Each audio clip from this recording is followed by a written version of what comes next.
Bueno, anirem començant.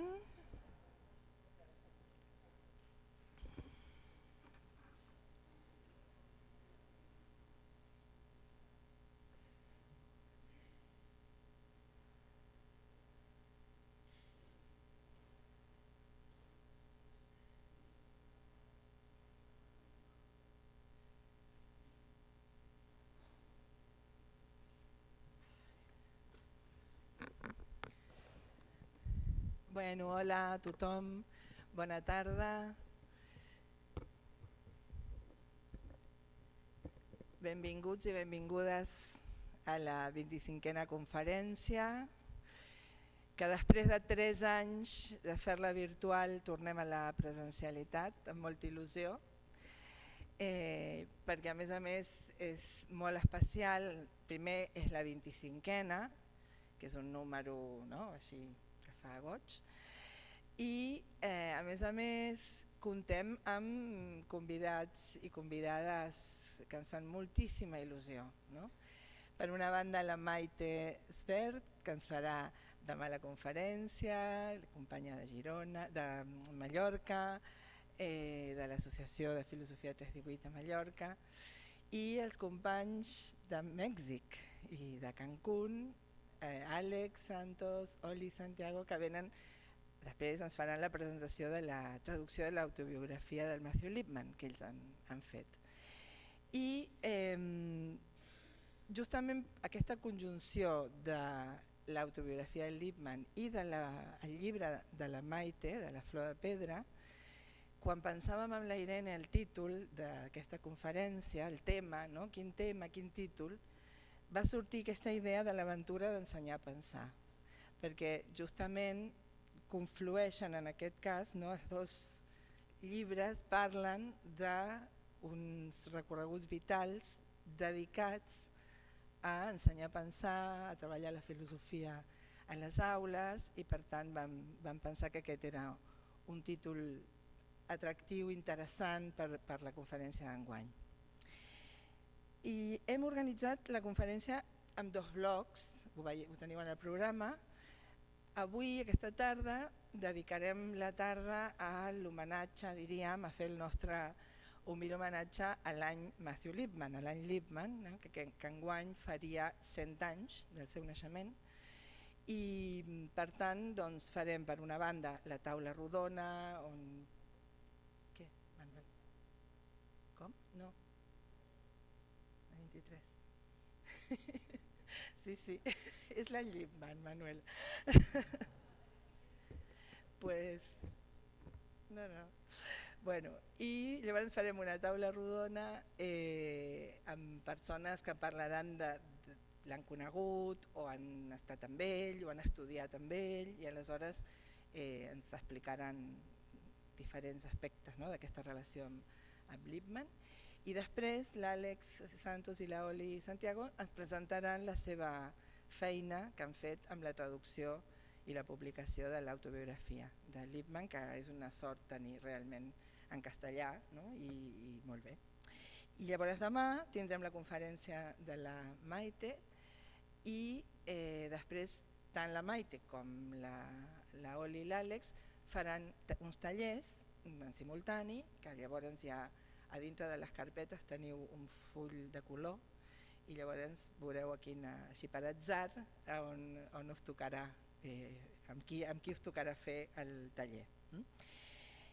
Volem agrair especialment al Departament de Filosofia de la Universitat de Girona, particularment a la Carla Carreras, per totes les gestions perquè puguem estar avui aquí, la veritat, com sempre.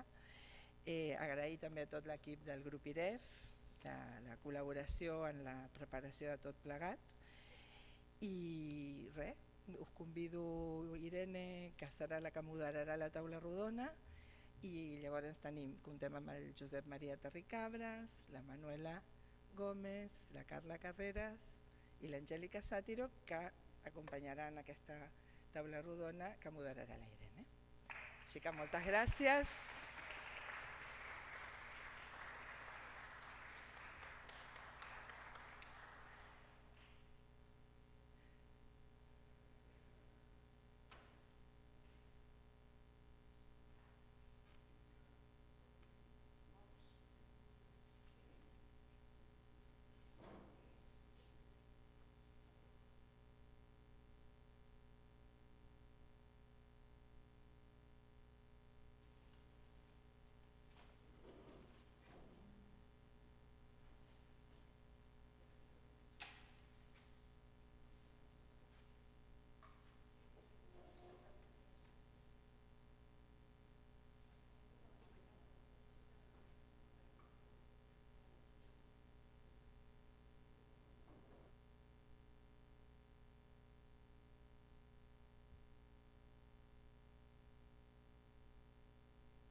que estem contents de ser aquí, de presentar aquesta taula rodona sobre una pinzellada.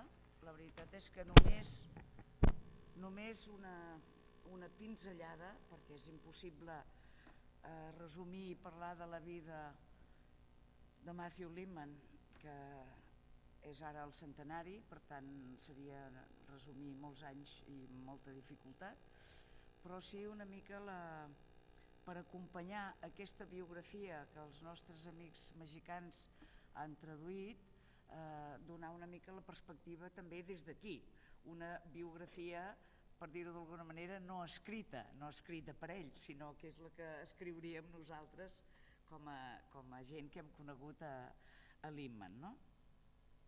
Només una molt breu pinzellada per situar-vos en els temps, perquè em sembla que això és important. Tal com diu ell mateix, aquesta biografia, diu ell, no és per explicar tota la vida, no és per explicar la meva vida i les meves gestes, sinó per fer comprensible l'entorn i el context que il·lumini i doni sentit a la feina que he fet. Aleshores, molt breument, dir que Lipman va néixer a New Jersey l'any 23. Als 20 anys va ser reclutat per participar a la Segona Guerra Mundial, primer a França, després a Alemanya, situació que el va colpir profundament i, segons diuen les llegendes o les males llengües, duia un llibre de Dewey a la butxaca quan estava en aquestes campanyes. Ho deia ell. Tornant d'aquesta etapa bèl·lica, no triada, sinó circumstancial, diríem, van començar els anys de formació. L'any 50, el 950, òbviament, va llegir la seva tesi doctoral, que treballaven sobre art, fonamentalment, i va aconseguir una beca per anar a París. A París hi va estar 2 anys, estudiant estètica i molt treballant en el món de l'art i de la metafísica, encara doncs, molt lluny del que serà el Lipman posterior. Fins a la dècada dels 60 no s'acosta al món de l'educació i, curiosament, va ser a través del món de l'art, a través del seu amic Meir Shapiro, que era historiador de l'art i que estava interessat en l'art i infants. I aleshores això a Lipman li va canviar una mica la perspectiva de treballar temes des de la universitat o des de el món adult, per dir-ho d'alguna manera, no?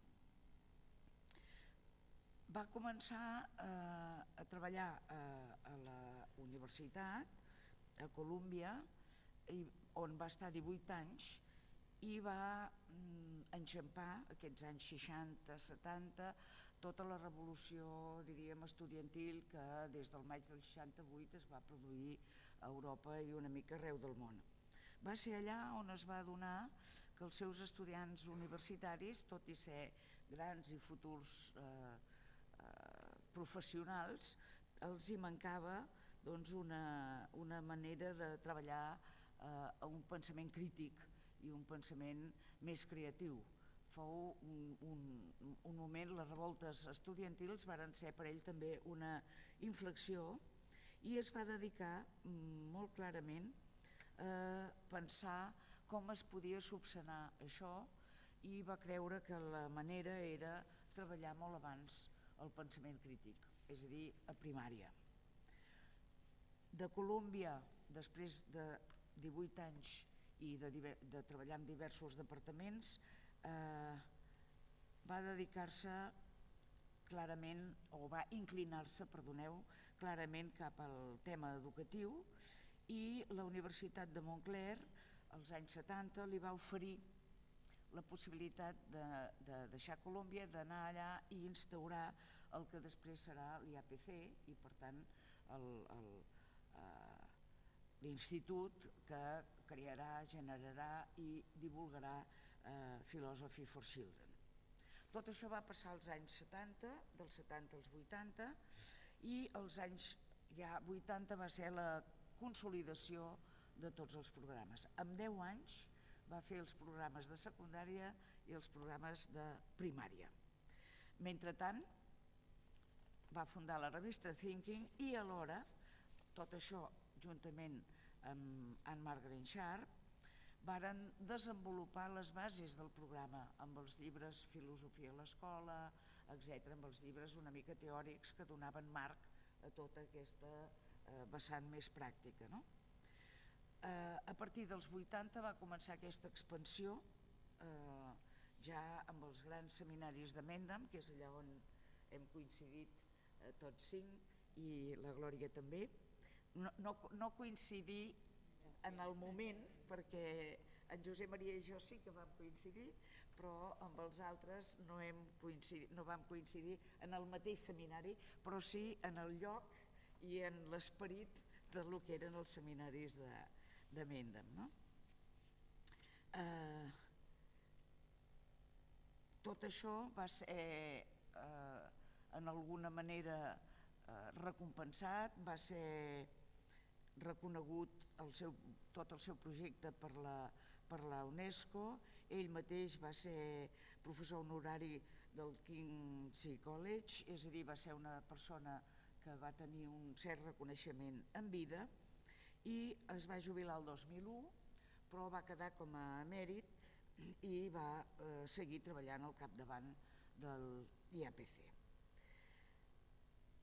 Tot això per què ho hem marcat només en dècades? Doncs per situar només en 2 minuts la relació de Lippmann amb Catalunya o amb el que després serà Filosofia 318. Nosaltres vam conèixer a Mendham en aquest periple que us deia dels anys 80. Vam conèixer Lippmann l'any 85 amb unes jornades a Madrid i ens va deixar bastant xocats la seva presència i la seva proposta, sobretot el 85 feia 10 anys només de la mort del dictador, vull dir, encara les lloses pesaven Déu-n'hi-do. I Lippmann era aire fresc en aquest sentit, no? De tal manera que per l'any següent ja vam organitzar un seminari que vam tenir l'alegria de dir congrés, no fos cas, el primer congrés internacional amb la col·laboració de Catherine McCall, que era en aquell moment una propera i la que feia internacional. Exacte, col·laboradora seva i era el més internacional, els altres érem tots d'aquí, però la Catherine era una escocesa que estava en aquell moment treballant amb Lippmann. Com que no en van tenir prou, vam decidir confegir-nos ja com a associació. L'any 87 es varen registrar els estatuts del grup IREF perquè vam decidir que ens cremava a les mans el material que teníem i les possibilitats que tenia tota la proposta de Lippmann i vàrem organitzar el segon congrés internacional, òbviament.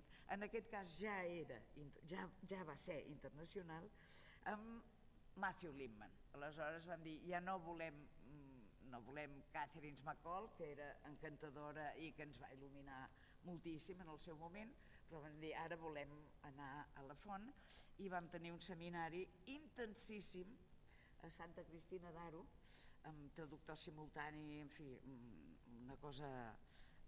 Però ell ens va tractar molt bé, però ens va dir, no n'hi ha prou amb això, heu de venir a Mendham. I així fou com 5 persones de Catalunya, Josep Maria, l'Eulàlia Bosch, la Carme Jiménez, en Josep Collell i jo mateixa, vam anar al gener del 88 a un seminari a Mendham amb un fred que pelava.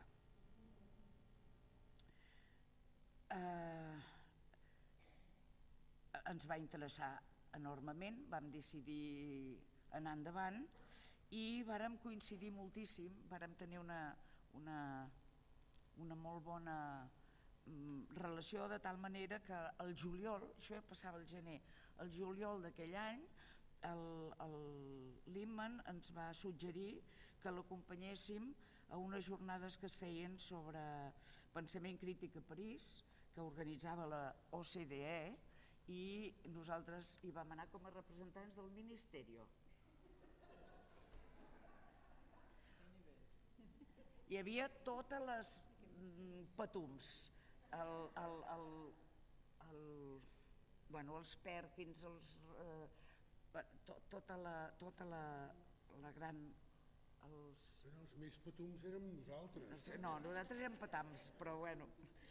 En tot cas, vam tenir, a mi de tot plegat era tot molt colossal i una mica molt gros, vaja, per nosaltres en aquell moment que veníem de l'aula, de classe, i havíem deixat la classe per anar a París. Això era com un miratge, però sí que va ser molt interessant veure el Mat a París i fer un cafetó o una cerveseta en aquells bulevards en el lloc que ell havia estat 2 anys com a estudiant, no? Va ser molt tendre.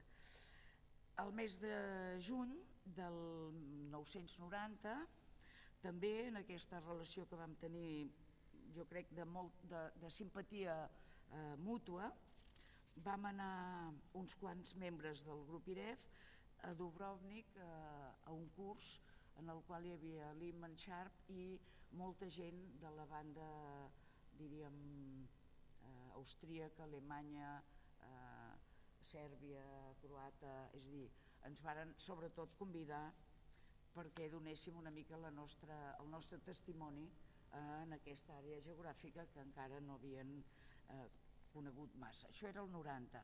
I el 92 varen ser convidats, tant Lippmann com Sharp, a l'exposició que, com alguns recordareu, van fer comissariada per l'Eulàlia Bosch, l'exposició Criatures misterioses, que primer es va fer a Barcelona, després a Palma, a Girona i finalment a Madrid. Per tant, vam tenir la sort també de veure el doctor Lippmann a Barcelona disfrutant i gaudint de l'art, que havia sigut tota la seva primera vocació intel·lectual. A partir d'aquest moment, dels 90, 90 i 2000, ja tots nosaltres vam tenir relacions diferents amb el Lippmann, cadascú per la seva banda. L'IREF com a institució sempre hi va ser present, més sobretot a través de l'Anne Sharp, que era la comissària general que anava amunt i avall i feia de corretja de transmissió, però sempre a través de les anades i vingudes d'uns i altres a Mendem o de la correspondència, etc., doncs vàrem tenir un magnífic contacte amb Lippmann. Això és el que em semblava que havíem de portar una mica avui, perquè és allò que no està escrit, allò que no és a la seva biografia, és a la memòria del Lippmann i la seva relació amb Catalunya. I per això doncs, tenim la sort de tenir aquestes 4 persones que el van conèixer bé, des d'òptiques bastant diferents, perquè no vam coincidir sempre ni en temps ni en interessos estrictament a l'hora d'anar a Mendem, i que ara m'agradaria presentar-vos i que ells ens expliquin la seva, diríem, versió, per dir-ho així, d'aquesta autobiografia o biografia personal sobre Matthew Lippmann. La Carla Carreras hi va anar l'any 92. Ja la teniu situada aquí. Abans o després de Criatures? Abans. No, a l'estiu. No, a l'estiu, després, doncs. Doncs després devia ser ja. Ara ja me perdo. La Carla Carreras, per qui no la conegui, és professora d'aquesta casa. Ha treballat en filosofia 318 des de molt començament. Des que va conèixer el seu mestre. Clar. Exacte. Des del 86. I aleshores va decidir anar a Mendem a acabar-se de formar, va fer la seva tesi sobre Dewey i sempre més ha estat lligada al projecte tant com a docent a la universitat, perquè imparteix una assignatura que es diu filosofia o educació, no sé ben bé el títol que li donen, però ja m'enteneu, és a dir, sobre filosofia 3-18 o filosofia per infants, i alhora ha estat sempre no només vinculada professionalment sinó també personalment amb el grup IREF, i d'ençà d'una colla d'anys gràcies a ella fem aquestes jornades aquí perquè ens ho facilita moltíssim i li agraïm molt. Ens podries explicar una mica la teva experiència tu ja hi vas anar, que eres professora universitària? O estaves començant? No, jo vaig acabar la carrera el 91, per tant el 92 vaig anar a Mendham, però jo estudiava aquí, tenia en Josep Maria Terra i Cabres de professor i eren aquests anys, això, el primer congrés internacional, el segon congrés internacional, jo no hi vaig ser-hi perquè estava començant la universitat, però el tenia amb ell de professor, llavors ens explicava aquestes coses i com que jo aquesta conjunció entre educació i filosofia ja com la tenia com ja una mica així natural, doncs em va interessar el projecte i recordo que primer ja vaig fer un treball sobre això perquè això es havia d'estudiar, això era interessant.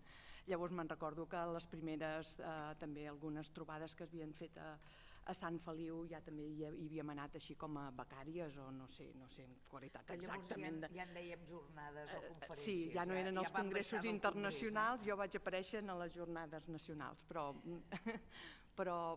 això, eren els anys 86, llavors vaig acabar la carrera el 91, estava de becària a la càtedra i una mica era això, tothom anava a Mendham, ells havien anat a Mendham, havia començat ja feia uns anys que rodava el grup IREF i jo me'n vaig anar a Mendham.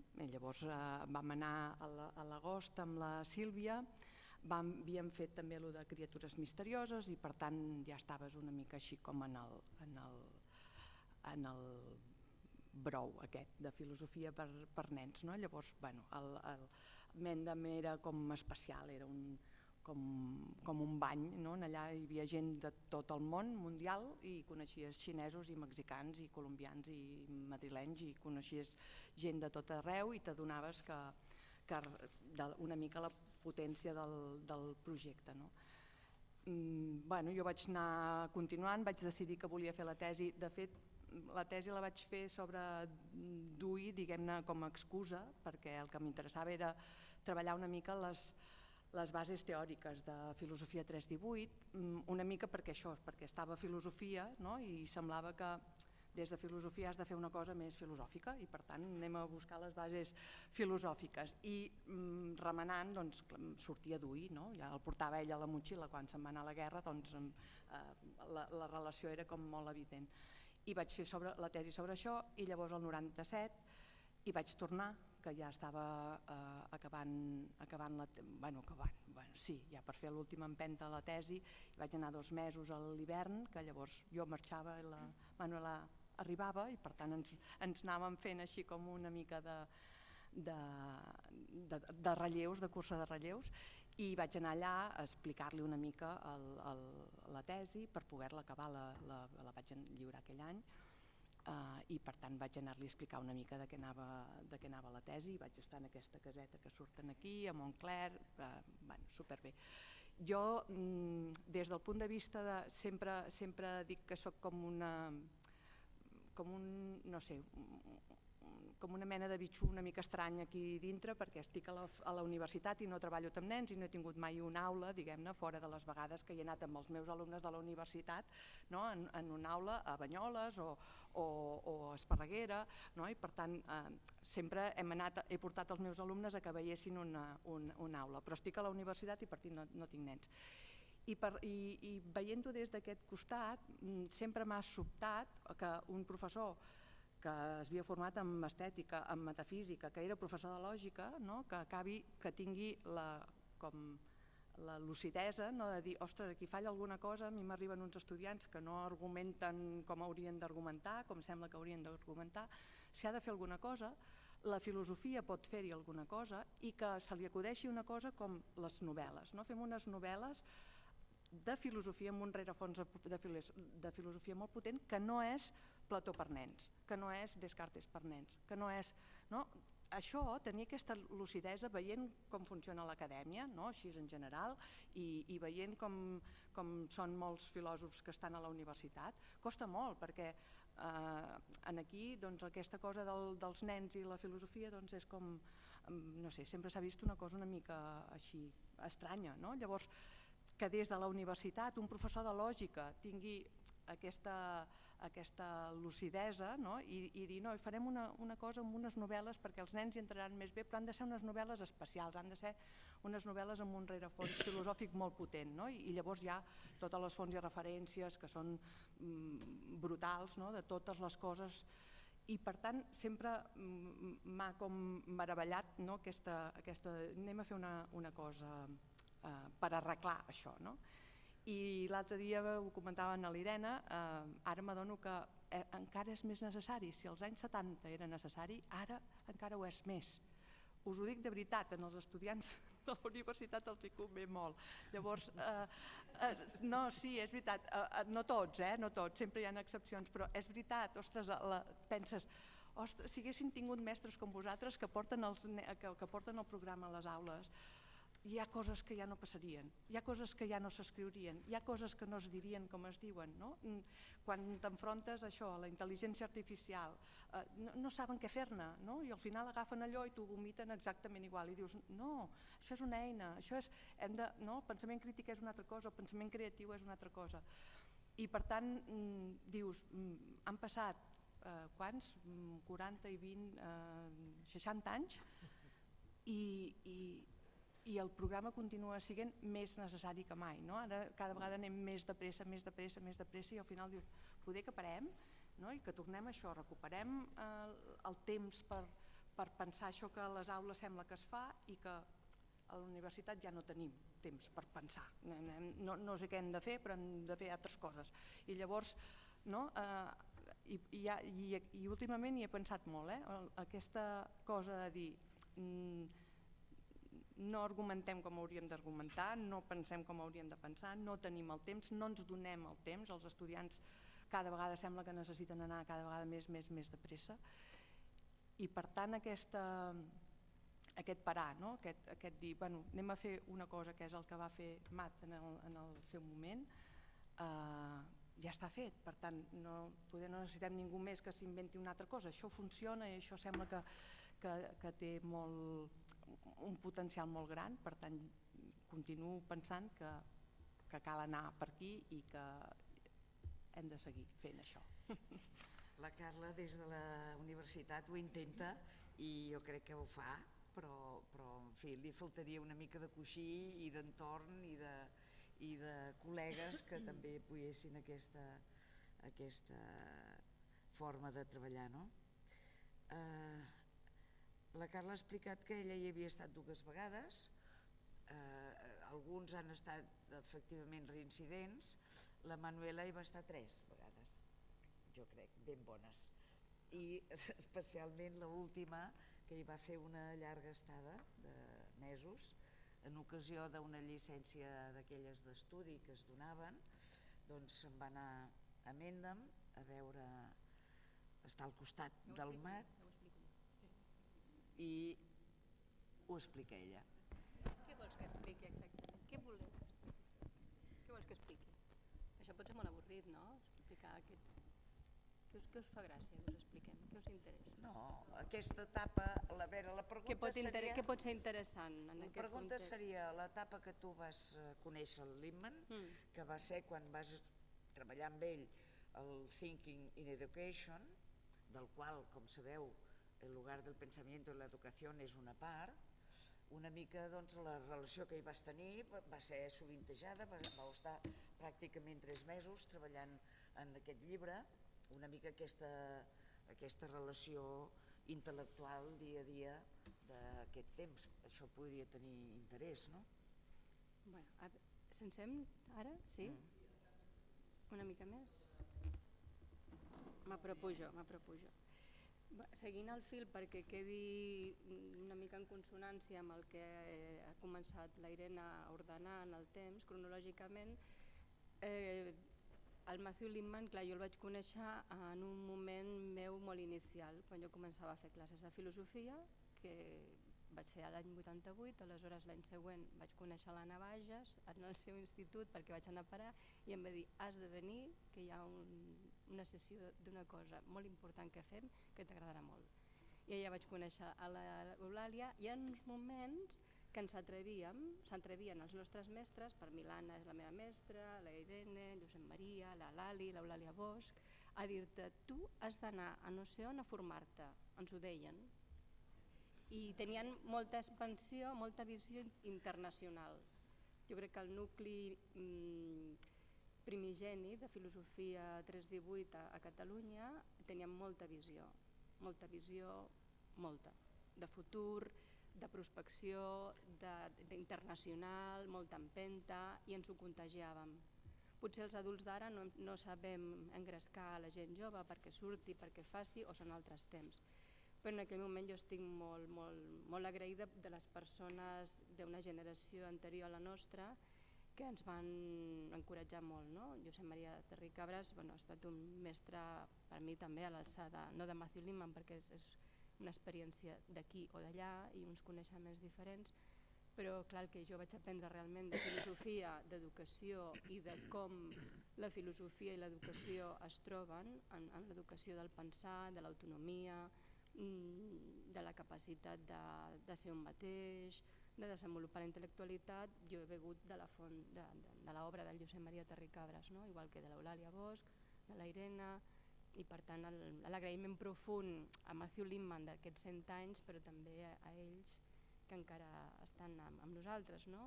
Sense ells probablement jo no hauria anat als Estats Units, el meu anglès era molt precari i quan l'Eulàlia em va dir aquest estiu tu te'n vas a aquesta expressió que heu sentit aquí, a Mendham. Què és Mendham? Mendham és una localitat a New Jersey on hi havia una casa de monges i l'IAPC, the Institute for the Advancement of Philosophy for Children, organitza uns seminaris 4 a l'any, que encara hi podeu anar perquè encara es fan, de formació de professorat. I aleshores són internacionals, de veritat, aquells sí que són. I pots trobar persones de diversos continents, de diversos països, parlant 30 llengües en aquell moment, i eren seminaris constants on fèiem sessions de filosofia 318 entre nosaltres. I venia el Matthew Lipman i ens feia una xerrada cada dia. Aesthetics and Philosophy for Children, Ethics and Philosophy for Children. I aleshores vam tenir el privilegi d'anar-hi.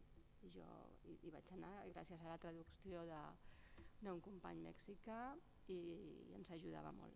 Per tant, el conec el Matthew Lipman jo com a recent arribada als anys 90 i faig 2 seminaris d'aquests amb ell, amb la Margaret Sharp i amb molta gent de molts països. L'Eugenio Echevarría era el nostre traductor de luxe. Aleshores, a partir d'aquí jo marxo, segueixo aplicant el projecte, fent el que puc i formant-nos a Catalunya molt, i arriba un moment en què demano una llicència d'estudis i me la concedeixen i torno a Montclair State College a fer una recerca sobre contribucions de pensament crític a ètica, perquè jo treballava filosofia 318 a les classes d'ètica i només teníem l'Aristòtil Mas, la descoberta d'Aristòtil Mas, i aleshores la cosa era ensenyem lògica i filosofia a les classes d'ètica amb el convenciment que si els nostres alumnes pensen millor, actuaran millor. Aquí vaig estudiar el gap que hi ha, el forat que hi ha entre el pensament i l'acció, que ja ve des de Plató.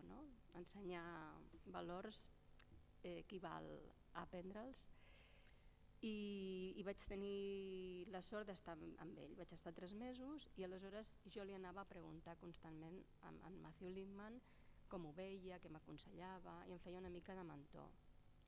Ell era molt fort pedagògicament i era molt fort filosòficament, intel·lectualment, i en aquell moment jo el veia com anar a parlar amb una persona que estava fora de l'abast. Tanmateix, ell era molt proper i molt distant alhora. Era molt amigable i molt geniut. Era una relació, clar, eren molt tendres i anàvem a veure que ens coincidís una mica d'audiència. Però alhora estava en aquesta caseta que és l'IAPC, històric, que en diem caseta perquè era de fusta, petita, i quan obries la porta, allà era un bullidor, hi havia tots els llibres del projecte de Filosofia 318, Philosophy for Children, els manuals, articles del MAT fotocopiats, articles de tots els col·laboradors, estudiants i professors de l'estranger que entraven i sortien, i jo veia tot allò, o el MAT em deia, vaig a fer un seminari de pensament crític i dansa, vols venir? Ell tenia aquí uns 69 i jo anava darrere d'ell a escoltar el que podia, i per tant vaig començar a trobar un MAT generós, proper, que jo no podia dialogar amb ell perquè jo pensava que no tenia res a dir, però pensava, si aquest home és capaç d'escriure nens dialogant, si jo li faig preguntes no molt encertades, segur que té paciència. I sí, i amb el meu anglès, i aleshores jo vaig intuir que era un plaer estar a prop i que ell estava disposat a compartir.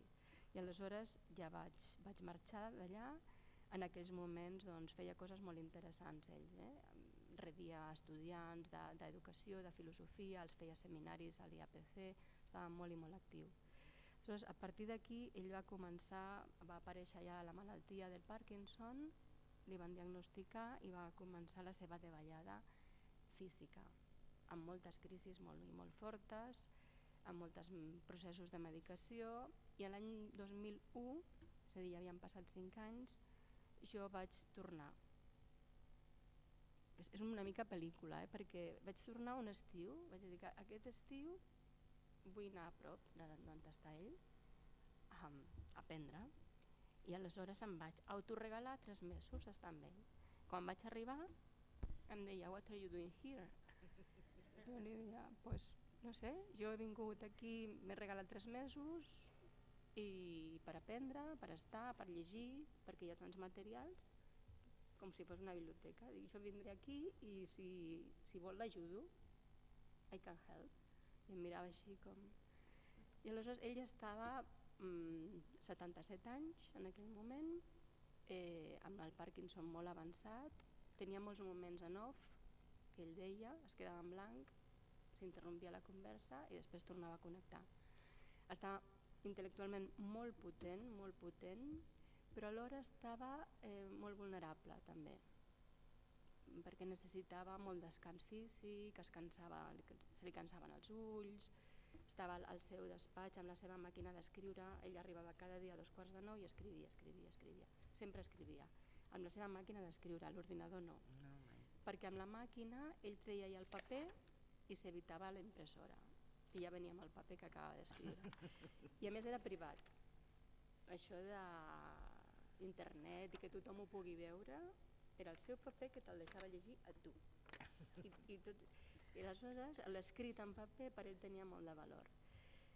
I durant aquell temps ell anava traient, quan jo vaig arribar aquella setmana, em deixava estar. Jo estava a la sala del costat i ell estava al seu despatx. I de tant en tant sortia. You are still here, no? ¿No te has ido? No.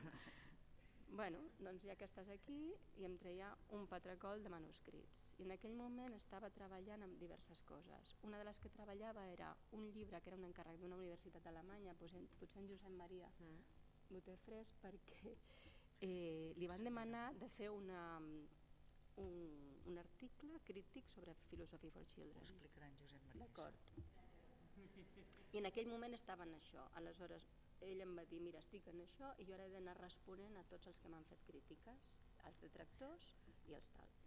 Després va venir un bon dia i surt i diu, realment el que jo necessito és que tot això, i em va treure com uns 2 blocs així de piles de papers, tot això ho vull recuperar i vull refer Thinking in Education, el llibre seu teòric de fonamentació de Filosofia 318 que havia fet l'any 91. I aleshores, això era el 2001, 10 anys després. i ell em va dir que era l'última contribució intel·lectual, filosòfica que ell podia fer, que es veia amb cor de fer, no, que es veia amb cor de fer, no, perdó, que volia fer, però que ell no tenia la força ni l'energia, i que si jo volia ajudar-lo, i com que jo estava allà per 3 mesos li vaig dir, bueno, farem el que podrem. I aleshores consistia en llegir tots aquells manuscrits, alguns inèdits, altres no, i va refer tot el primer llibre, més del 50% de la segona edició és nova, i per tant el que jo vaig ajudar a fer és, de les parts que em va donar, fer-ne un tot coherent. I aleshores això va ser una experiència molt rica, molt important, intento anar acabant. Després vaig tornar, quan jo vaig tornar a Espanya, a Catalunya, vam estar escrivint-nos 4 mesos i ell treballava en l'autobiografia i me la va enviar perquè volia que l'ajudés a editar-la. Jo li vaig fer els meus comentaris, que em sembla que no es van ser tinguts en compte perquè ella estava ja molt feble i era la Johan, que era la seva secretària, la que li donava forma. I mentre jo estava allà van haver-hi molts moments feliços, després vaig tornar a presentar l'Ecodiàlogo, vam tornar a la residència a visitar-lo, quan a l'última època, l'any 97, ja vivíem en una residència perquè va quedar-se vidu, i moments molt feliços va ser quan estàvem allà, va tenir el Premi Philosophy for Children, va tenir el Premi de la Societat Filosòfica Americana. I això per ell va ser un reconeixement molt gros perquè els filòsofs no consideraven filosofia 318 filosofia. Això de portar la filosofia a l'educació, això no era ben bé filosofia, no era prou seriós, prou rigorós. Els psicòlegs tampoc no consideraven que allò fos psicologia cognitiva, perquè massa filosofia, massa educació. Els d'educació, els pedagogs deien, però en fi. I aleshores, com que des de la filosofia, que l'havien despreciat força, Philosophy for Children no havia estat reconeguda amb estatus filosòfic, rebre el primer premi per les parts de la Societat Americana de Filosofia va ser una gran alegria per ell. I bé, bona notícia, tenim molts materials inèdits de Matthew Lipman que ens els va llegar. Hi ha tot un projecte de Philosophy for Children per college, per universitat, que tant de bo el puguem desenvolupar algun dia. Hi ha tot un material inèdit de thinking skills, preciós, i molts articles inèdits. O sigui que tenim feina per anar traduint, traductors i traductores, apunteu. Hi ha molts materials inèdits que encara han de sortir a la llum. Moltíssimes gràcies. Potser seguint aquest fil que ens has situat d'aquest moment de relacions contínues i diverses, no? Mentre la Manuela era allà li havien encomanat aquest material a Alemanya i aleshores va demanar a en Josep Maria que tingués aquesta relació amb l'editorial.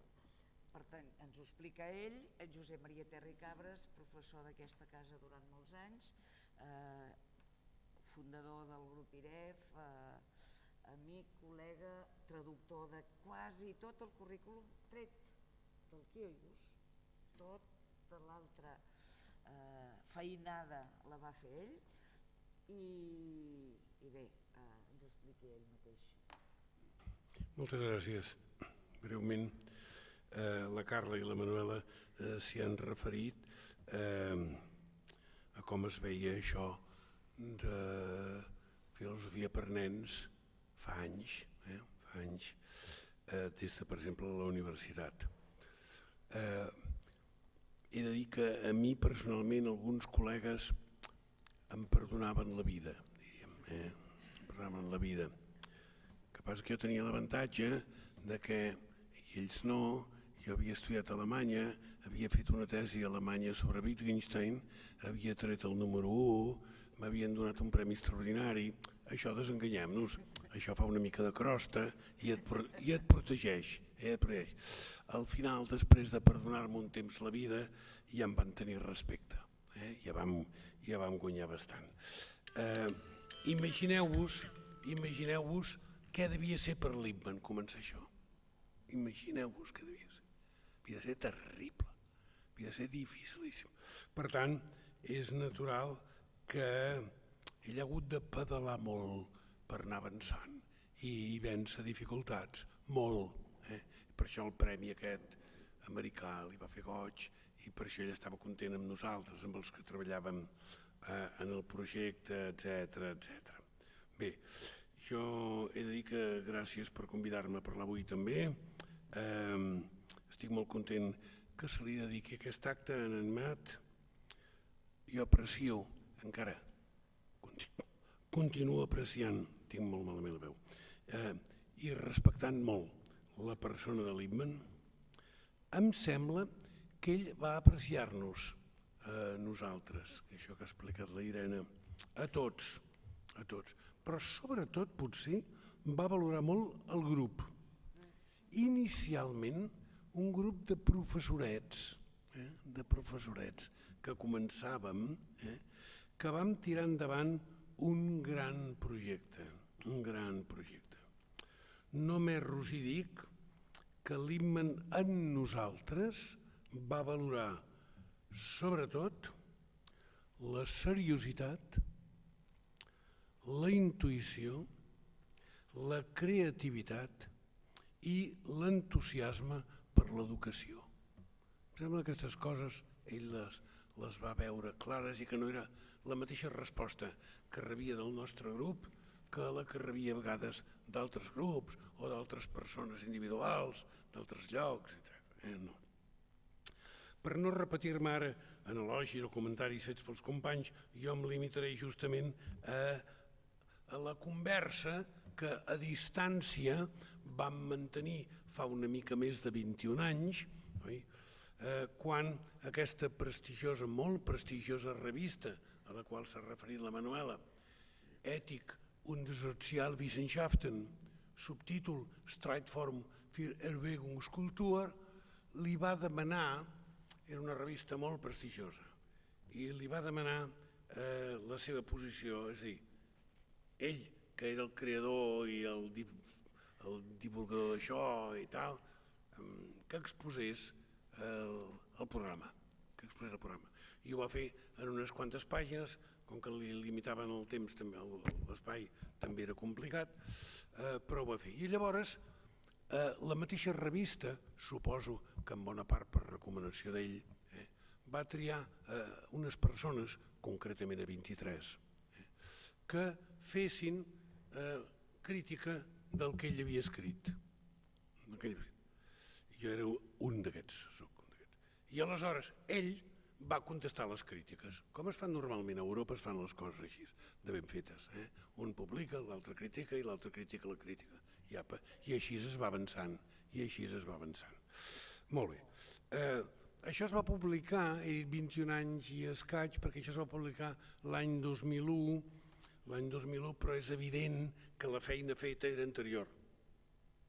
La seva publicació, a nosaltres enviar-nos-la, nosaltres respondre i ell preparar la resposta, que és una mica les referències a les quals feia la Manuela.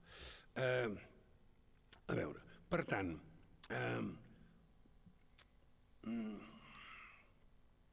el seu article és molt maco, el títol és així com no pot ser un títol cridaner, oi? És Philosophy for Children, Some Assumptions and Implications. Molt bé. Jo, la meva crítica es titula Three Observations and an Appendix, amb uns quants apartats. I en aquests meus comentaris, publicats aquí, vaig voler aprofitar els dos primers paràgrafs, l'1 i el 2, per fer propaganda del que fèiem a Catalunya. Vaig pensar que si nosaltres no ens fem propaganda, l'àvia ja és morta i per tant ens hem d'espavilar. Llavors en el punt número 1 vaig dir que han estat, dic aquí, jo ara reprodueixo el que dic aquí, que havien estat sobretot els mestres de primària els que els darrers 15 anys, vaig dir llavors, han dut endavant la reforma educativa i que han estat, per tant, més receptius a aquest programa. Em sembla que en aquells moments era veritat. En el punt número 2 vaig explicar el naixement de l'IREF, vaig dir, calla, que surti això, en anglès, en alemany, el que sigui, en l'IREF, com s'havien fet les adaptacions de les novel·les. Jo vaig tenir el goig això de traduir pràcticament tot el currículum, però no era una traducció, era una adaptació també, perquè aquella fastigosa mantega de cacauet que mengen els nens americans, nosaltres no la mengem i per tant mengem una altra cosa, etc. Això és una tonteria, hi havia coses més importants. Tant és el fet que es vaig explicar això i vaig dir una cosa que ara pot ser interessant de tornar a sentir per part dels que sou aquí presents, i és que el curs 2000-2001, deia jo, quan ja estava a punt de publicar-se, el curs 2000-2001 s'ha fet el programa, amb més o menys intensitat, però a 200 centres, ha implicat 900 mestres i professors i 22.000 estudiants. Potser sí que els números eren una mica arreglats com fan els manifestants sempre, però no massa, no me'ls inventava del tot. No me'ls inventava. Per tant, em sembla que és molt interessant. I llavors, ja començava la crítica meva a lo seu, jo no vaig voler mai argumentar contra Lippmann, sinó veure tres, perquè així ho deia en el meu títol, Three Observations, tres dificultats amb l'article, no amb el programa. Perquè jo el que vaig mantenir tota l'estona, i ell ho va recollir això, en un moment amb alguna cosa que diu, ho recull, que pensa que t'enterri és mal parit, però recull. La idea és que el programa és tan bo, que qualsevol presentació que en restringeixi la potència, que la reconi una mica o que així, és fatal. I que a vegades et pot passar a tu i li pot passar al mateix creador del programa. Per què? Perquè l'ha d'explicar en tan poca estona, amb tan poques pàgines, que no és estrany que li pugui passar això. Per tant, vaig a les tres dificultats que jo vaig veure. Si vosaltres les veieu, endavant. Si no les veieu, també endavant, sisplau. Sobre la importància educativa dels problemes, vaig posar. És a dir, sobre la importància de partir de problemes en comptes d'informació ja feta. Amb això ell, en l'article, hi insistia molt. I jo vaig dir que, esclar, el problema és que hi estava d'acord amb el principi general, però que les diferències de cultura i les diferències socials no tenen la mateixa idea de problemàtic. Què és un problema? Quan ho veus en societats, grups, què és problemàtic? I per tant, que s'havia de trobar el problema en el text, que s'hauria de trobar el problema en el text i després superar. Però, a veure, no, el programa Filosofia 318 no vol el programa de debò, no l'article, el programa de debò, no vol que es destapin els problemes que hi ha, que tothom veu, sinó que en el fons aquest programa el que vol és que de manera creativa es vegin aquells que no es veuen, aquells que no són evidents, aquells problemes en la narració, en la història, que no són ben obvis, aquells que un nen tot un plegat et surt i et diu, escolta, i això què passa? I aquest per què no diu res? I aquest què fa? Que són problemes que sembla que no hi siguin. Per tant, jo accentuava la cosa de la problematicitat, sí, però continuem mantenint la que demana el programa, que és una programacitat molt seriosa, molt diversa, no uns problemes que ja hi són i els traiem, perquè llavors estem fent el que fa tothom, d'ensenyar a partir d'alguns problemes i mirar de resoldre'ls. La programacitat és molt diversa i, a més de ser molt diversa, pot ser programacitat no òbvia, no evident. Deixeu-me dir què va contestar ell. Diu, wholly agree that I failed to insist strenuously enough. M'ha faltat potser d'insistir en això, que la filosofia de classe ha de provocar el propi pensament, no el que es vol que tinguin els alumnes. En aquest sentit, estàvem absolutament d'acord. Potser la insistència, jo li reclamava més insistència en això. El punt número 2, aniré de pressa.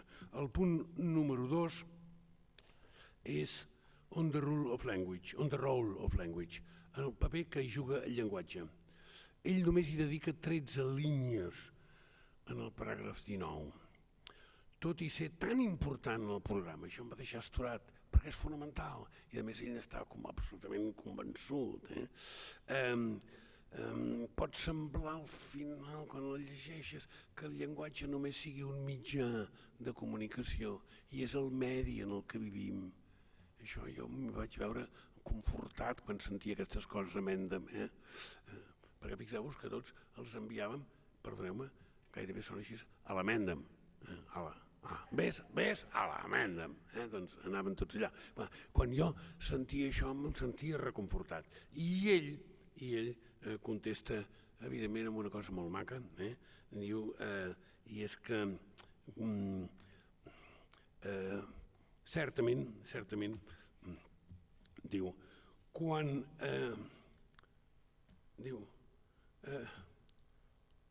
nosaltres el paper del llenguatge en el nivell cognitiu, el paper de la vida quotidiana del llenguatge és evidentment riquíssim i tal.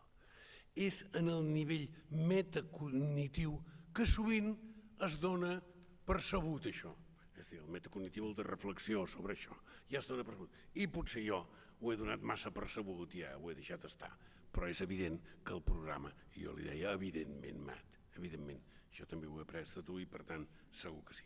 I vaig a l'últim, i l'últim és, a veure, un moment, encara em perdré, diu, el problema del caràcter normatiu de la filosofia. Això ho deixaré només apuntat.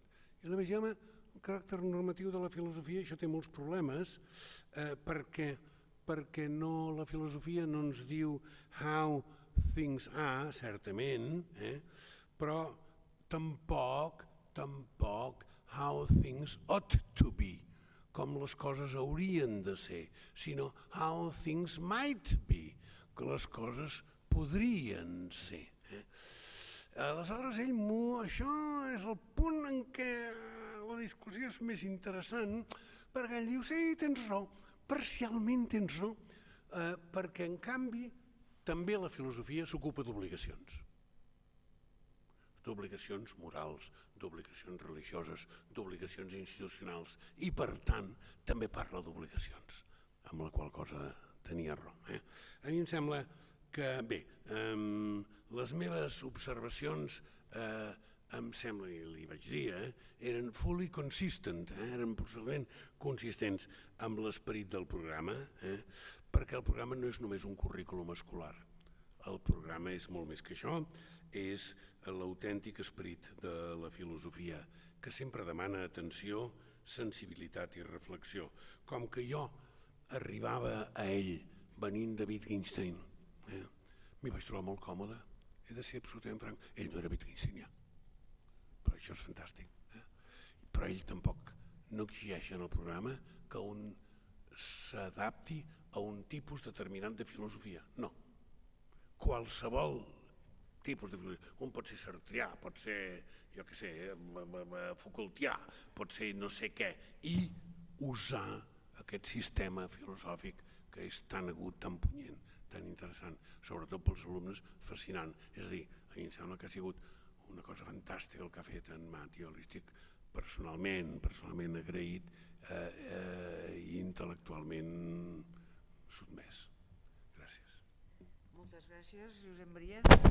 Fins aquí, doncs, 3 experiències molt distintes que lligaven amb aquesta aportació de la biografia de Lippmann respecte de Catalunya, però en aquesta idea d'internacionalitat que hem remarcat des de bon començament, que ha començat ja la Carla, la Manuela, no cal dir en Josep Maria treballant en col·laboració amb una revista alemanya, etc. Doncs una altra de les persones que ens acompanya a la taula, l'Angèlica Sàtiro, a qui també coneixeu bé, també va conèixer el Lippmann i també vam tenir ocasió en el seu moment de compartir un Lippmann Catalunya-Brasil, per dir-ho d'alguna manera, en una ocasió de les estades que la Manuela va fer a Mendam, doncs amb l'Angèlica ens vam trobar allà i vam fer un quartet molt interessant durant uns dies de veure'ns, de xerrar i de treballar. Però sobretot el que li demanava a l'Angèlica és que ens expliqués aquest Lippmann que ella va conèixer al marge de Catalunya, perquè va tenir la seva relació a través encara de la seva vida a Brasil. I per tant ens agradaria que ens expliquessis alguna cosa d'aquest Lippmann més brasiler. Molt bé. Me encanta ser, me escucha, ¿no? Sí. Me encanta ser la parte internacional de la mesa. No, tota és internacional, ja ho has vist. Ay, y nada, primero agradecer aquí a Irene, al Grupo IDEF, que es mi casa filosófica en Cataluña, agradecer porque me gusta mucho que me llamen para esa mesa, para mí es una delicadeza histórica. Y por hablar antes de hablar de Lippmann, les cuento que quiero contar alguna versión lado B, que aquellos que no están en los libros, poca cosa, no voy a chafardear, pero un poquito de cosas sí que me gustaría hablar. Pero antes, cuando Irene me invitó a la mesa, yo quedé pensando en Walter Benjamin, en sus tesis de la filosofía de la historia, donde él comenta que aquello que está en el pasado no podemos dejar que se pierda, ¿no? Porque hay algo misterioso en el encuentro del pasado con el presente que hace que las cosas sigan aquí. Y entonces, yo estoy adaptando mucho algunas tesis, después les invito a que lean materiales de historia, todo eso. Pero eso me hizo pensar en la importancia de esa mesa como un ejercicio de memoria colectiva a través de nuestras historias personales con Lippmann y Cohen, que yo entendí que también era importante situarla un poquito, aunque es centenario de Lippmann. Yo creo que hay un Lippmann que no existiría sin él, entonces también hablar un poquito de él. Pero me hace ilusión comentar la importancia del ejercicio de esta mesa, ese ejercicio de memoria colectiva. Somos bibliotecas humanas, evidentemente la autobiografía que gracias a los dos que van a presentarla después la tenemos en castellano, evidentemente eso es importante, pero también es importante ese Lippmann que no está en el libro, que no está en la escritura, que sale del museo de las personas, que somos las que contamos la historia. Bueno, dicho esto, que no me resistía a decir esa cuestión, yo quería decir que primero el Lippmann yo lo encontré curiosamente primero con sus libros, creo que fue la historia de la mayoría, y es muy interesante cuando lees a alguien y después lo ves, siempre es curioso eso, ¿no? Y después interactúas con esa persona y desaparece el libro o se unen las dos cosas, ¿no?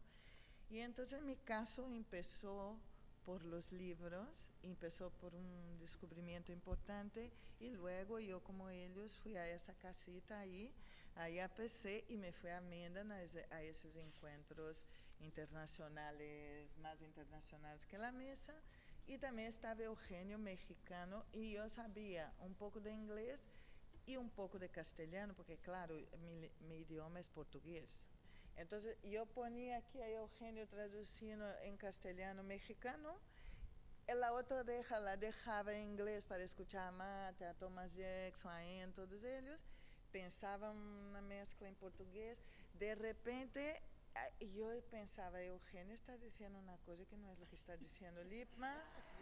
Y ahí me daba como un zzz, y de repente Eugenio decía, miren en los pelos del búlgaro que se pone de pie. Era así, ¿no?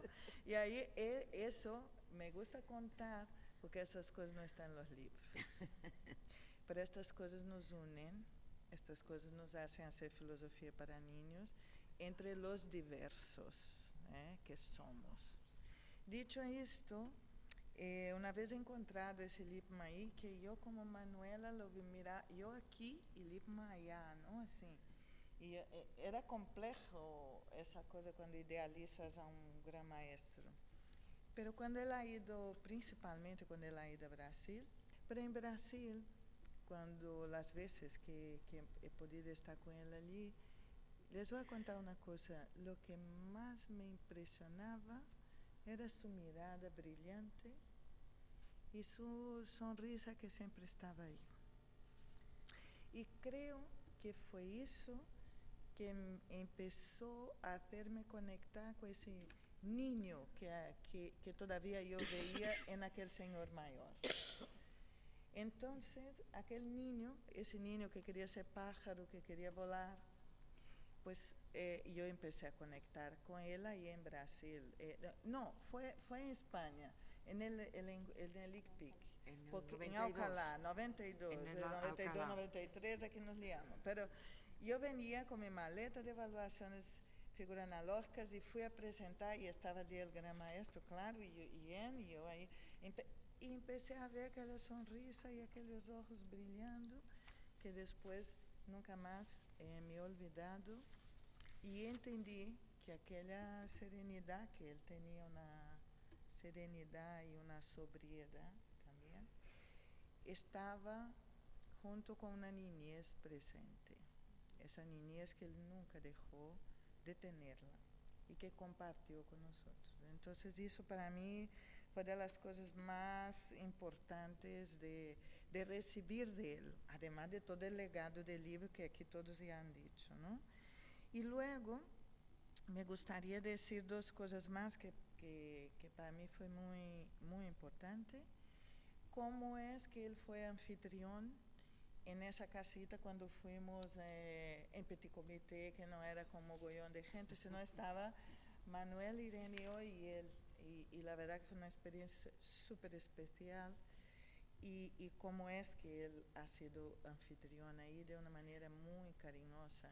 Y algún día, no sé por qué, yo llegué antes, ellos no llegaban, y yo y él empezamos a hablar. Hay una foto ahí con unos plátanos, que fue Irene que hizo esa foto, una cesta con unos plátanos, ¿no? Y yo y él empezamos a hablar, y los plátanos eran nuestro medio de comunicación, la analogía, las metáforas, ¿no? Y él sacaba el plátano y yo volvía con el plátano, en fin. Y yo lo que quiero decir con eso es que él no se cortaba con la diferencia, al revés. Él la valoraba y buscaba las formas de comunicar y de jugar. Porque lo que estoy diciendo es que ese niño era ese niño capaz de dialogar con plátanos. Quizás un señor tan adulto no fuera capaz. Y para ir acabando, no puedo dejar de hablar de él. Con él fue toda una historia, porque ella fue a Brasil muchas veces, nos vimos en muchos países diferentes, no hace falta que listar todos. Me quedé en su casa, ella y su marido Phil, que también un gran cuidador, los dos muy cuidadores. Y la vez que fui a Menda, yo brasileña y tal, me quedé en Nueva York haciendo todo, y llegó el Thanksgiving Day, que es el día que comen pavo. Y no hay nadie en lugar ninguno. Y él me recogió en su casa, ven. Y cuando llegué allí había un africano, un asiático, uno del Polo Norte, yo, en fin, con todos comiendo el pavo y dando las gracias. Y esta era Anne, que creo que también es muy importante hablar de ella porque ella conectó el mundo, yo creo, porque ella era la que viajaba, era la que salía, era la que decía, era la que te ¿no? Que te decía, pues, te tiraba del hilo, digamos. Y no sería de más también decir que Lippmann también lo hacía y conmigo lo hizo y me empujó. Y en ese sentido estoy mega agradecida, porque en algún momento él me dijo, ¿por qué no escribes tú esas cosas también? Y ahí yo no pensaba en hacerlo, pero aprendí con él que podía. Y desde mi manera de entender, este es el maestro. Es cuando muestras al otro que el otro puede, ¿no? Entonces jamás los olvidaré a ninguno de los dos. Y para ir acabando, además de todo, yo creo que cuando Manuela dijo, hay mucho material de Lippmann, yo creo que de él también hay que rescatar muchas cosas, la filosofía para niños y feminismo, la parte de la compasión, que ella trabajó muchísimo, además de Kelsing, la compasión, en fin, hay muchas cosas de ahí. Y acabando, para mí fue muy importante cantar con él, porque cuando se tomaban unos vinos, cantaba. Con una voz muy aguda. Bueno, yo también, pero ella con él Margaret Sharp, ¿no? Y decir una curiosidad, que no comía frijoles. Y en Brasil se comen muchos frijoles. Me gusta contar esas cosas solo para recordar que los grandes maestros son también personas. Y que las lecciones que nos han dado fueron sus obras, pero también sus modos de ser y de estar y de acogernos.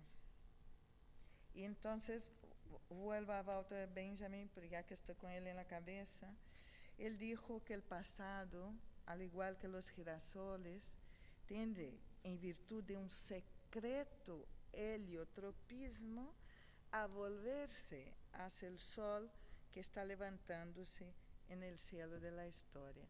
Entonces yo lo que les quiero invitar es que seamos este sol y estos girasoles con mate y con él, manteniéndolos vivos en la historia, la nuestra y de todos los demás que pasan por nosotros. Gràcies. Bé, heu vist doncs 4 perspectives ben diverses, segurament complementàries i que es podrien ampliar fins pràcticament a l'infinit, ens hi tocarien les hores, però si voleu saber més coses del Lippmann, no coses nostres del Lippmann, sinó d'ell directament, us convidem a seguir ara amb l'exposició que faran els companys de Mèxic, que ens han ofert la sorpresa a començament d'any d'haver traduït aquesta biografia que havia quedat allà, tothom sabia que l'havia escrit, l'havíem tingut a les mans en anglès, però ningú s'havia acabat d'atrevir de fer-ho, i gràcies al Santiago i a Olimpia doncs, han fet aquesta traducció que ha estat revisada per aquest Eugenio, amic nostre profund de tota la vida, i la Maria Rosario del Collado, que han fet una revisió i que doncs, explica encara moltes més coses que no cal dir que em penso que coincidiríem més o menys amb els tempos, però que són molt diverses i molt interessants per conèixer un home del qual celebrem aquest any el centenari del seu naixement i que ens ha donat a tots forces, alegries i almenys unes empentes professionals molt interessants. Moltíssimes gràcies a totes i a tots.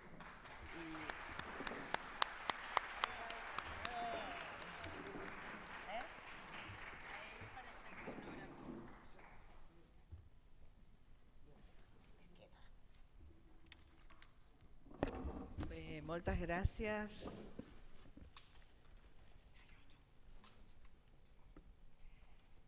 Bueno, voy a hablar en español ahora. Invito a Oli y a Alex a subir aquí. Y un poco mientras ellos se ubican y en la línea de lo que de todas esta memoria de vida y, como dice Angélica, ¿no?, la biografía no escrita, pero que forma parte, ¿no?, de nuestro tejido, de nuestra historia. Justamente con Oli y con Alex, que nos conocimos hace unos años en México, en León, y que gracias a una invitación de ellos fue el germen de lo que ahora es la red virtual de filosofía para niños, y que ya les voy a contar algo más mañana de esto.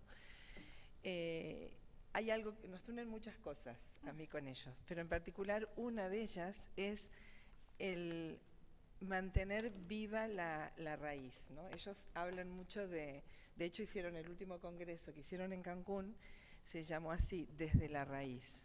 Y la idea también era esto de volver a hablar y a mantener la memoria viva de lo que Lippmann y Ann Sharp han construido, ¿no? Y creo que esta mesa que hemos vivido ahora, que espero que hayáis podido seguir bien, que nos ha dado muchísima luz y muchísima historia para tejer, ¿no?, un poco todo esto. Claro. Vamos a sacar esto.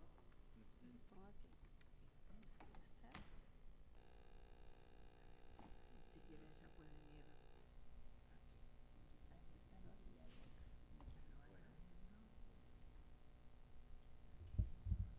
Ahora sí. Okay. ¿Sí se escucha? Sí. Muy bien, pues vamos empezando porque tenemos ahí los tiempos. Bueno, si quieren empiezo a contarles. Sí. Para que abramos tiempo. Ahí está. Muy bien. Bueno, pues yo voy a abrir un poquito, contarles brevemente de dónde surge el tema de la autobiografía, de pensar en traducirla, y le doy la palabra a mi compañero, que es quien hoy va a como exponer un poco más de las ideas que encontramos en este texto, pero en este sentido, que ya nos comentaba Angélica, ¿no?, de sentirlo como lo que nosotros vivimos, ¿no?, lo que nosotros encontramos ahí. Y primero que nada, pues el sentido de acercarnos más a esta traducción es, como bien lo decía Gloria, el pensar en las raíces, ¿no? Nosotros, así como lo decían nuestros colegas que nos precedieron, pensamos que aprendemos mucho de las generaciones.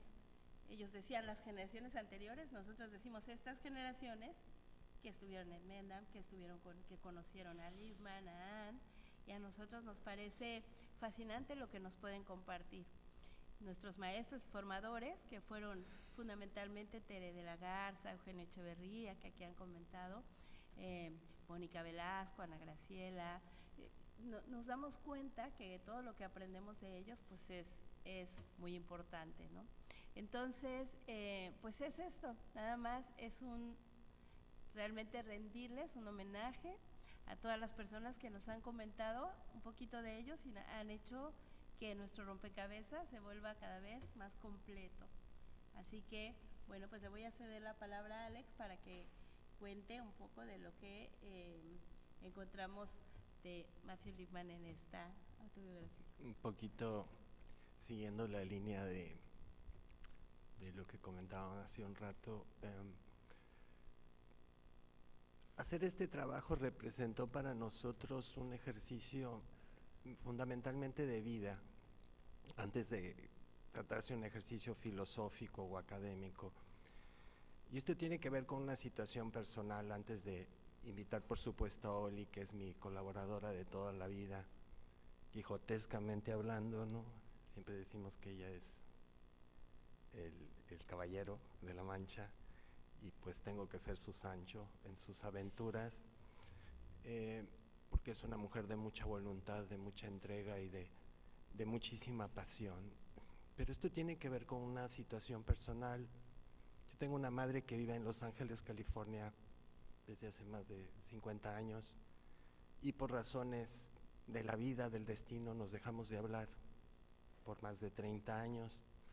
He retomado esa relación, y eso significó también un volver a encontrarme con la lengua de Lippmann y de Ann, que es el inglés, y ver algunas otras cuestiones relacionadas con nuestra vida familiar y personal, que es arduo y compleja. Quiero empezar con la portada, esta portada que vemos aquí, que la hizo mi hija Paula, y esto parte de una cuestión que tiene que ver con, decimos que la filosofía es un cuestionarse para encontrar verdad o verdades, ¿no? Pero cuando pienso en ella y pienso en esta hermosa portada que hizo, que pues si se dan cuenta está llena de personajes maravillosos, mariposas, hay un hado incluso por ahí, creo, me decía Oli. Cuando pienso en ella es al revés. Mientras escuchaba a Irene, escuchaba a Manuela, escuchaba a Angélica, a Terry Cabras, pensaba mucho en términos de conversiones, ¿no? Y esta va a ser la primera conversión de la noche, ¿no? Si la filosofía es un cuestionarse para buscar verdad o verdades, nuestros hijos son verdad o verdades que siempre nos cuestionan. Y lo digo porque aquí también está presente Marcel, que forma parte de nuestra vida, que ha sido nuestro compañero de viaje, ¿no? En esta familia tan filosófica, tan hermosa. Y entonces, primero que nada, pues hablar de algo que empieza siendo quizá un poquito personal, pero que luego, bueno, también se convierte en filosofía y por supuesto en filosofía para niños. Entonces, bueno, vamos a... Queremos aprovechar para compartirles un saludo que les ha enviado Eugenio Echeverría. Por ahí lo ponen. Que les mandó un video, les mandó un gran saludo. Estaba muy contento también de que presentáramos. Lo vamos a enviar a Gloria porque creo que está un poquito largo. ¿O podemos poner? A ver, Oli. Sí, está por aquí. Sí.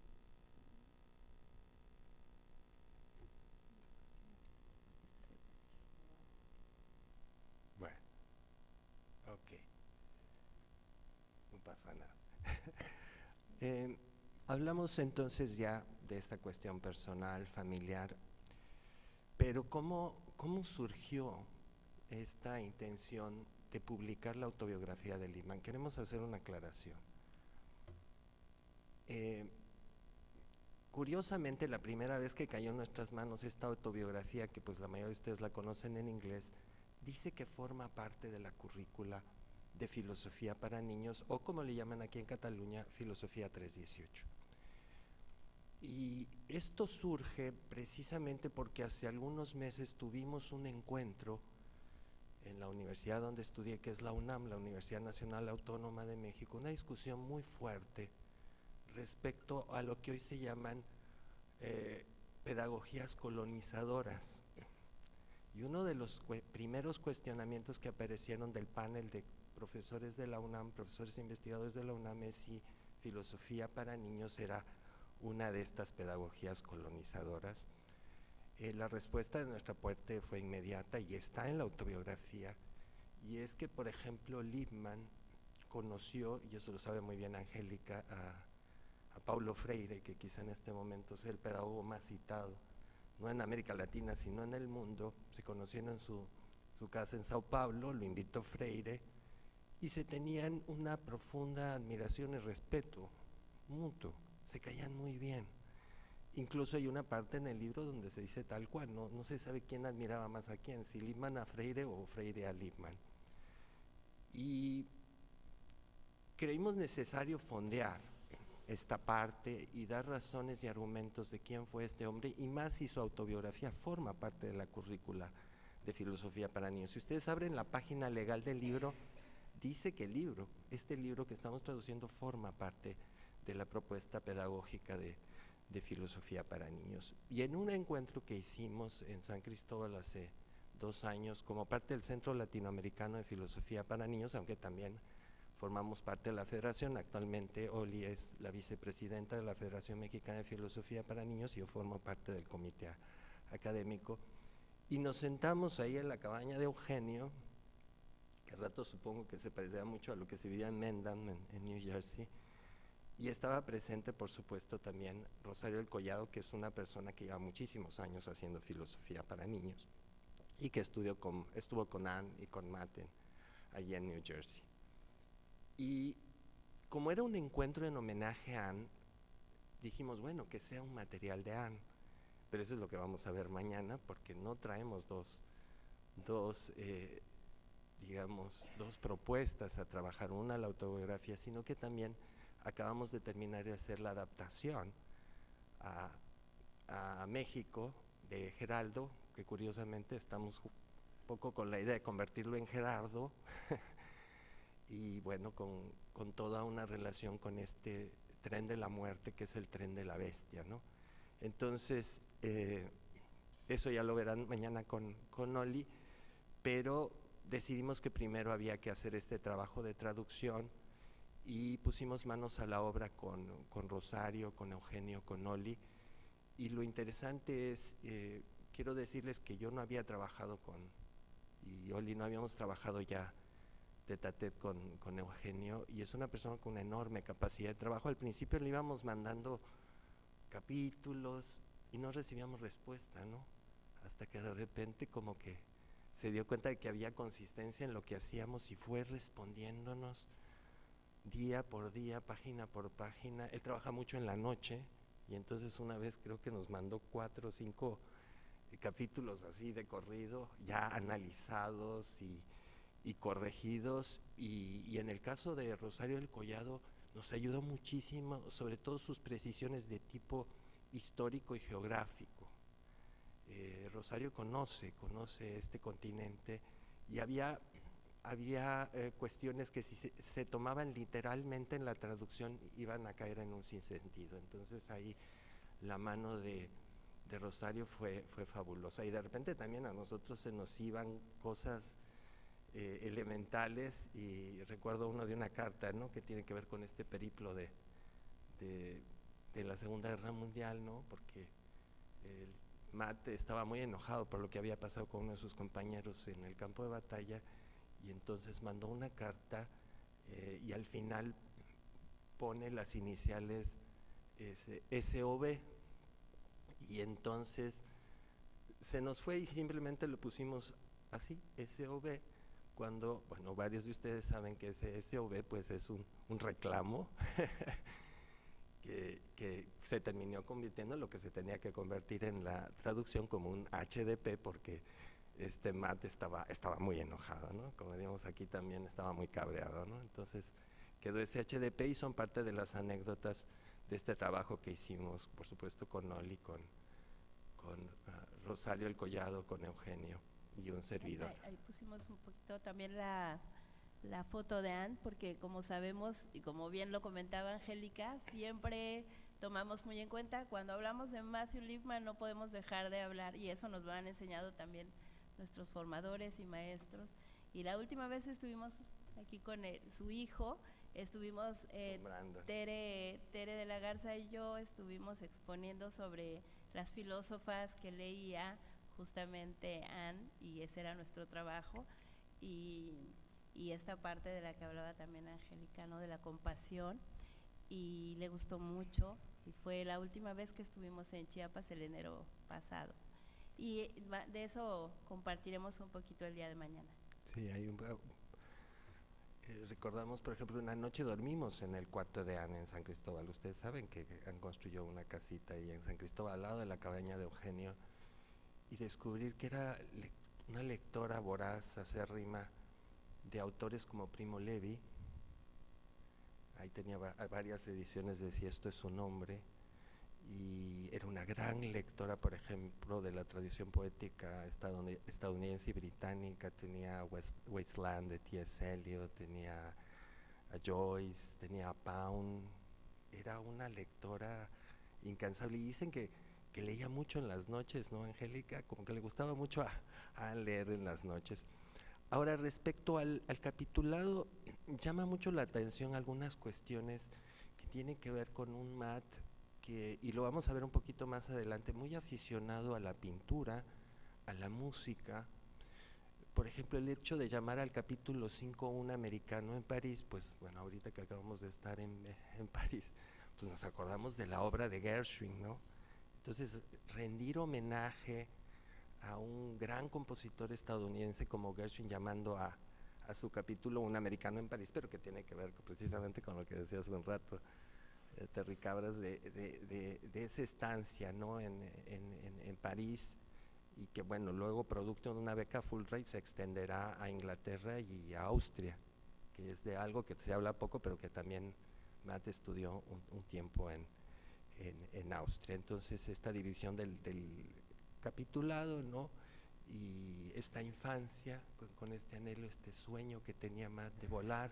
Hay un incidente en el cual él quiere lanzarse volando de las escaleras de su casa, y pues obviamente la ley de la gravedad se impuso, y curiosamente con el paso de los años y con el desarrollo del Parkinson, bueno, Matt, en lugar de tenerle gusto a las alturas, vamos a ver lo que ocurre cuando él se coloca en la parte más alta de la catedral gótica más alta del mundo, que hasta ahora lo sabíamos es la catedral de Ulm en Alemania. Ahí no le tenía absolutamente miedo a las alturas, pero con el paso de los años, a pequeñas alturas Matt ya no se podía ni siquiera acercar. Y aquí está lo que les decíamos, ¿no? Los cuestionamientos que ha recibido la propuesta del programa desde hace varios años, y nosotros consideramos que era importante, ¿no?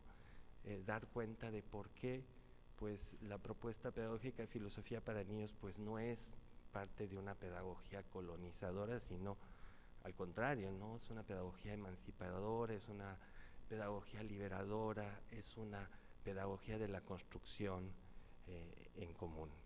Y con mucha admiración, mucho cariño que estamos aquí, compartimos con personas a las cuales hemos seguido su trabajo durante mucho tiempo y que hemos leído, como decía Angélica, yo la leí ahora, he leído a varias de ustedes antes de conocerlas, y nos da mucho gusto cuando nos hablan de Matt, de la historia, de Anne, y ahora que comentaban algunas cosas que a mí me ha contado Tere, por ejemplo, fue mi maestra en la universidad, y me parece que es una cuestión de pues lo que llamamos mucho ahora violencia epistémica, ¿no?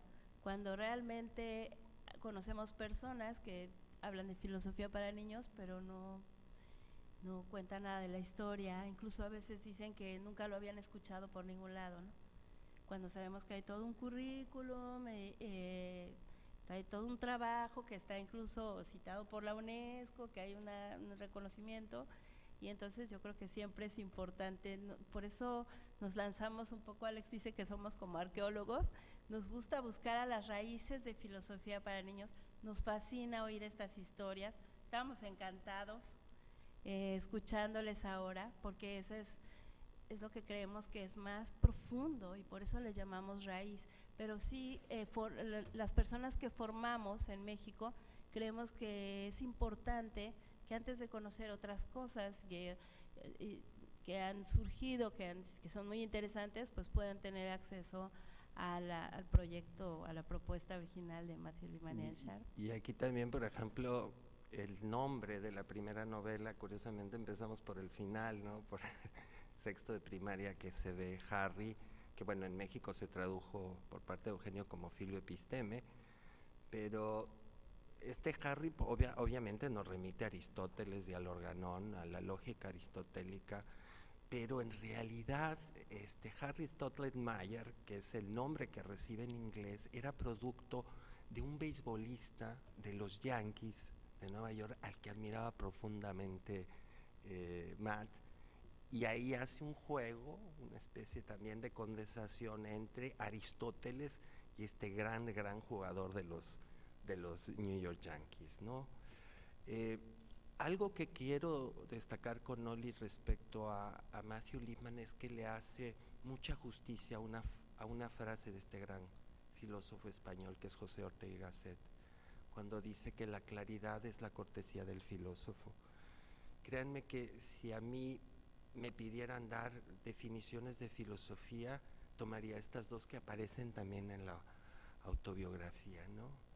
de la filosofía, dice literalmente Matt en su autobiografía, dice, philosophy is a strange path, es un extraño camino, pero también es esto otro, ¿no? La filosofía es un boleto al desconcierto, a la incertidumbre. Las cosas se tienen que enrarecer. Es eso lo que notamos en nuestras sesiones, ¿no? Por ejemplo, en la virtualidad, ahora que veo a Gloria, un gusto enorme ver a Juan, que viene a visitarnos desde Palencia, y a verlo físicamente, ¿no? Emily, que habrá la oportunidad también de verlo en la Escuela Delta, por supuesto, Iñaki, que es nuestro compañero desde el inicio del proyecto de la Red Iberoamericana de Comunidades de Diálogo Virtuales, pero esto, ¿no? Es un regalo maravilloso encontrar un filósofo que no tiene problemas en definir la filosofía como algo que enrarece el ambiente, como es en las comunidades de indagación, pero ¿para qué? Para ir desarrollando una serie de habilidades de diferentes características con nuestros chicos, de razonamiento, de indagación, de formación de conceptos y por supuesto también de traducción, de transferencia, de empatía, ¿no? Entonces, esto nos encanta. Lippmann definiendo la filosofía con claras y sencillas analogías como lo pide Ortega y Gasset. Y bueno, esto que decíamos, ¿no? Este Lippmann que se coloca en las alturas, ¿no? Y dice, yo me siento cuando me dedico a la filosofía, y por supuesto a la filosofía para niños, como un astronauta, ¿no? Frente a la noche espacial, y veo este planeta hermoso, este planeta llamado Tierra, ¿no? Todo verde, marrón, azul, ¿no? Tal cual como se vería desde una estación espacial. Todo esto está en la autobiografía de Matt. Cuando les escuchábamos a ustedes también hace un rato comentar justamente estas cosas, decíamos, es que de ellos parece muy obvio, ¿no? Estudiaron directamente y tienen esta línea, pero desafortunadamente lo que encontramos en muchas escuelas, en muchos lugares, es que hay una reproducción como de un ABC y de repente ya los libros de los que se hace filosofía, ¿no? Dice Angélica, tanto tiempo estar escribiendo los libros que tengan las características que sean necesarias para hacer filosofía para niños, ¿no? Que hemos trabajado mucho eso en la red también con Gloria, que han estado invitadas también varias de las personas que están aquí para analizar ese tema, ¿no? Entonces, por eso nos interesa mucho que la autobiografía sea parte de la lectura de las personas que comienzan filosofía para niños, ¿no? Uno, para también romper con esos esquemas de que Lippmann, claro, como era norteamericano, ¿no? Entonces hay una cuestión de colonización y todas esas cosas, ¿no? Sí, nos parece que conociendo su vida también conocemos la congruencia de su propuesta pedagógica, ¿no? Sí, seguimos. Ok. Y ahora que veíamos el cartelón de la presentación, bueno, surge la siguiente conversión, ¿no? Es la belleza de esa filosofía, ¿no? Que ha creado este mundo, pero este mundo de los que estamos aquí en Girona, ¿no? Viéndonos al rostro y conversando y dialogando, ¿no? Pero también es la belleza de ese mundo, ¿no? Que ha surgido a partir de esa filosofía, porque como muy bien decían hace un rato nuestros compañeros que llevan años recorriendo el camino de filosofía para niños, mucho más que nosotros, porque como decía Oli, nosotros somos gente que honramos la raíz, nos gusta esto. ¿Para qué vamos a estar yéndonos un poquito más allá si aquí estamos encontrando tesoros? Y por eso el autonombrarnos arqueólogos, ¿no? Arqueólogos en filosofía para niños, ¿no? Entonces este juego, otra vez esta conversión a la filosofía que ha creado este mundo en el aquí, en el ahora, entre nosotros, ¿no? Pero también este mundo maravilloso que es producto de esa filosofía que surge de una community of inquiry, de una comunidad de indagación, de una comunidad de investigación. Y fíjense, ¿no? También esto que es muy importante que también lo sepamos transmitir. Yo lo veo muy bien, por ejemplo, con sus niños en Palencia, a Juan, ¿no? El que sean seres humanos honestos, el que aspiran a ser, por supuesto, más que honestos, una palabra que ya no solo en filosofía, sino en la cotidianidad ya no se utiliza, que es el ser seres humanos íntegros. Y esa es una de las grandes aspiraciones éticas, no solo estéticas, ya hablamos de lo estético, sino éticas que tiene el programa de filosofía para niños. Y bueno, aquí tenemos un poco, ya no es lo que ocurrió con Gershwin, aquí vamos a hablar de un escritor ruso que es Máximo Gorki. Jamás pensé en Girona haber mencionado, primero estar en Girona y segundo hablar de Máximo Gorki, ¿no? ¿Se acuerdan, no? Por el mundo y mis universidades, ya lo mencionamos hace un rato, no vamos a redundar en ellos. Matt estudia en 2 de las universidades más importantes de Estados Unidos, Columbia y después Stanford. Los Stanford fue por una casualidad, no le quedaba de otra, pero imagínense, hoy en día Stanford en educación está considerada como las 3, 4 universidades más importantes de Estados Unidos. Y por supuesto lo que vemos aquí es el pórtico de la maravillosa biblioteca Butler de la Universidad de Columbia. Ahora que comentábamos estas cuestiones de género, que entre Oli y un servidor van en serio, de veras que van en serio, porque consideramos que es muy importante también el lugar, el papel que ocupan las mujeres, y por ejemplo en mi caso, Oli, que es mi compañera, hace algunos años hubo una discusión de por qué en el frontispicio de la biblioteca Butler aparecen los nombres de los grandes pensadores y científicos de Occidente, ¿no? Cicerón, Platón, Aristóteles, pero no había el nombre de una sola mujer, y entonces luego colocaron, ¿no? un cintillo con los nombres de las mujeres, pero cuestionamiento, crítica, pues no quedó así esto, y nos dio mucha tristeza. Y lo que comentaba hace un rato, bueno, el enorme gusto y pasión que tenía Matt por la arquitectura. Esta es precisamente la Catedral de Ulm, la más alta del mundo. Quiero comentarles que durante mucho tiempo me tocó trabajar en la UNAM en un programa sobre urbanismo y arquitectura, ¿no? Y ayer que íbamos en este autobús que recorre Barcelona a toda velocidad, pues escuchar nombres como Mies van der Rohe o Calatrava, que hoy en día pues es uno de los arquitectos más reconocidos del mundo, pues en MAT tenemos una persona que tiene un enorme gusto y admiración por la arquitectura. Y la pintura, porque hace mención al inicio de la autobiografía de un cuadro de Goya, y es que resulta que el papá de Matt era un hombre que se dedicaba a la metalurgia. Trabajaba con su yunque en una fragua, en un horno, para tensar el metal, y algo que habla de la sensibilidad finísima, la sensibilidad estética de Matt, es como él recuerda a su padre como en ese cuadro de Goya que se llama La Fragua. Dice, ese señor que está ahí, en ese cuadro de Goya, ese señor es mi padre.